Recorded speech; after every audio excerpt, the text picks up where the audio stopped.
This is a national meeting. We have Voices to be Heard meetings in each service, and each service sends representatives from that meeting to a divisional meeting, who in turn send representatives to the national meeting, and they bring up items that are concerning or things that are really good that they want to share with the whole organisation.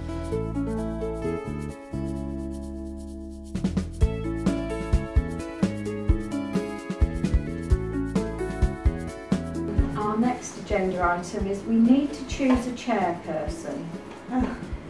We've never had a chairperson for these national meetings. I know you do locally, but we've never done this before, and I think that it would be really good if we had somebody who chaired the meetings, and that person would be willing to carry on for the next 2 meetings as well.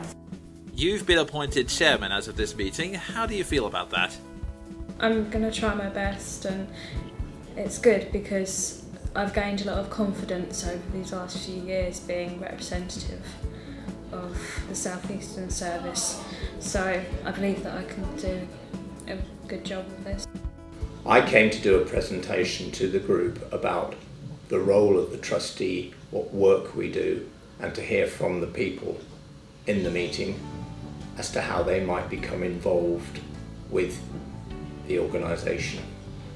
How do you think you've benefited yourself from being a trustee for that time? I feel that I have learnt new skills, learned to keep things confidential. I've gained experience and confidence working with others. But you didn't maybe have before, do you think? Sure, yeah. Well done, Sarah, I think. Okay. And she represents the people we support round the table with a lot of very noisy people. It's support, it's about how you're supported, it's about the policies that the government have that we know we need to turn into reality, to make them very human and to make a difference to your life. So SPPC is the committee where we would really like to see more involvement from Voices to be Heard. It's whether you felt this group could ask for someone to volunteer, or you could nominate 2 people who feel that they can actually express the ideas that this group are tackling, that you can actually speak up and say, look, this year we want you to focus more on getting us jobs, or you want us to focus on, I think it's isolation, is that, not being lonely, what does that look like? And to come to SPPC, to put that forward as the idea that you really feel strongly about, and then for us to work with you.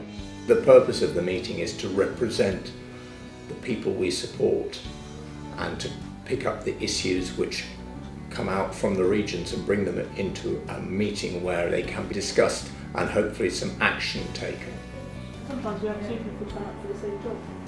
Yeah, when you have someone turn up the wrong parts or the parts they've already come to fix. We've had a lot of problems with our harbors in the house. Had the same, have you? Yeah, in the house I supported, we've had problems with the harbors. So people with cracked glass, and they've left it for like up to 4 weeks with cracked glass in the harbor, and then they've got the wrong part. It's been a right nightmare trying to contact them. We've had issues with the performance of Carillion, who are the big national contractor who've got a contract to do all our maintenance. If people could give me some details, just scribble it down on a note and let me have it, I will take it to R&D committee on Thursday, so you can at least feel some positive message getting down. Tomorrow we're going to get feedback from all the actions that were brought up last meeting, which was April, and then we are going to discuss the things that now need to be worked on. Woodlights. In South East Kent, we have started making presentations to staff at their induction training. This is going well, and we would like this to be made a policy that it happens everywhere.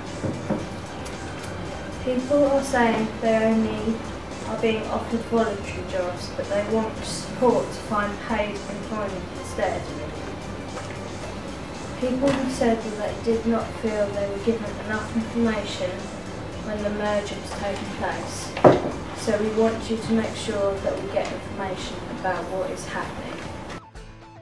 What we said last time was that we are going to make a difference in HFT, we're going to change something. And this sounds like the beginnings of really changing something. But I wouldn't want us just to go done now and move on to the next thing. So my proposal just now is that we break into some working groups. And I think the question would be, maybe you take a topic each or something like that, but the question would be, when we meet in 6 months, how much would we have done? What would we have achieved? How would we know it was working? How would we know that we're making a difference? We talked about maybe people do feel more lonely in winter because it's dark nights, so people are more vulnerable at that time of the year. I felt that people in rural areas might be more upset of being lonely because they're limited travel and the nature they just can't get around. We talked about some of the barriers because people were saying that it's not necessarily the case that everyone would have a computer. Some places in rural areas in terms of Facebook the connectivity is not very good. So one of the considerations for the project would be maybe to try to identify some monies that could overcome some of those barriers. So 6 months time we set ourselves a target of 30 volunteers in this new sort of project, whatever we call it. The Facebook page will be up and running, and we're since talks about there is a guide already in place that talks to people and advises people about safety. Someone mentioned is there a possibility that we could have a unique space on the hub? I know that at the moment that's a staff facility, but is there any way we could create some way that people can post messages and photos and stuff on the system that already exists? People who are good and we couldn't help teach other people. Or people who can't talk, other people help say the questions or interpret for them. Okay, we thought we need to roll out the big plan, the one that's in that box, and bring to the next meeting. So that will happen over the coming months around the whole organisation, and then we'll bring the toolkit that is specifically for staff to how to better involve people. We'll bring it to this meeting next time and show that to them.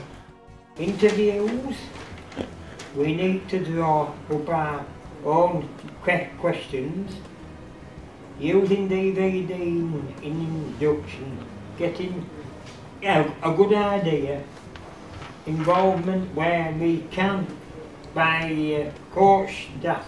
Quite often we have staff shadowing staff in services, so why can't they shadow somebody we support instead, and things like that, involving people that way.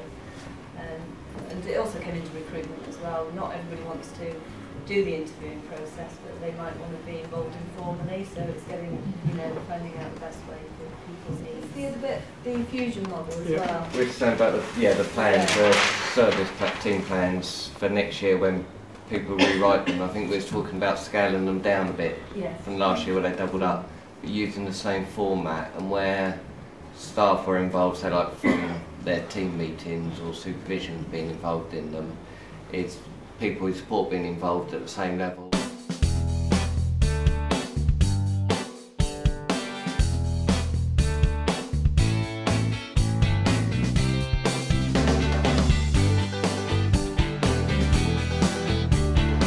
Thank you all. I hope you've enjoyed it as well as working hard. Yeah. And safe journey home, everybody. Yeah. Thank you. See you next time. Next time. I think it has been a good meeting. We've had quite a problem with getting all our reps here, but yes, I think we've done some good stuff today, and it'd be really good to see what comes up tomorrow. Yeah, it's been very good actually. A lot of positive outcomes, getting our points across. Do you think it's been a good meeting so far? Yeah. Okay then. Anything in particular you find good, or? All of it.